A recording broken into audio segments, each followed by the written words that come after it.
Online marra teessanii akka namni online irratti isin arginetti bilbila keessan fayyadamuu barbaadan viidiyoo irraa kana keessatti appilikeeshinii ajaa'ibaatiin isin barsiisa. Appilikeeshiniin kun akkuma asirratti argaa jechuudha. WhatsAppiinis, Imoonis, Messengeraanis, Telegiraamaanis jechuudha. As keessa galtanii aappii kanarra galuudhaan miseejii namaadhaa yoo barbaadan ilaaltanii yoo barbaadan dhiisuu dandeessanii namni immoo online irratti isin argu ammallee miseejii namallee yoo ilaaltanii dhiiftan miseejii sun ilaalamee jira hin jedhu jechuudha nama ergeef san bira. Hayya daawwatan kiyya viidiyoo kanaas laayik sheer gochuudhaan jalqabaadhaa aappii kanaa gabbuufachuudhaaf as Google Chrome keessa ni galtu. Achi booda bakka sarchii kanarratti tokkoof kilikni gootu achi booda bakka sarchii kanarratti gola Oromiyaatti ni barreessanii gola Oromiyaa. Achi booda gola Oromiyaa kajoo jalarratti ni baasa irratti tokkoof kilikni gootu. Ammallee asirratti gola Oromiyaa kajoo kanarratti tokkoof kilikni gootu. Ammallee haala kanaan sitti sifataa asirratti ta'e sarchii kanarratti tokkoof kilikni gootu.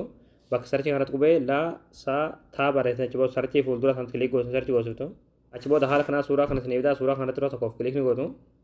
Achi booda aappicha gabbuufachuudhaaf sira ol bitaa gaddeemtu ol bitaa gaddeemtu malumaati.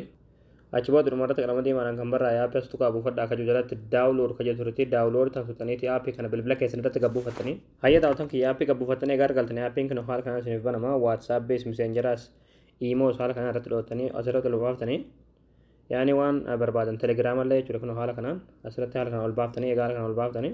Hayya daawwatan kiyya aappiin kun haala kanaan isiniif banama jechuudha booda miseejii namni isiniif ergu guutuun asumarratti isiniif ergama jechuudha isin aappii kanarra galtanii miseejii namaadhaa yoo barbaadan deebiftanii yoo barbaadan ilaaltanii dhiisuu dandeessanii nama isiniif ergisan biraa immoo miseejiin kun laalamee jiran jedhuun akkasuma illee agarsiisu jechuudha.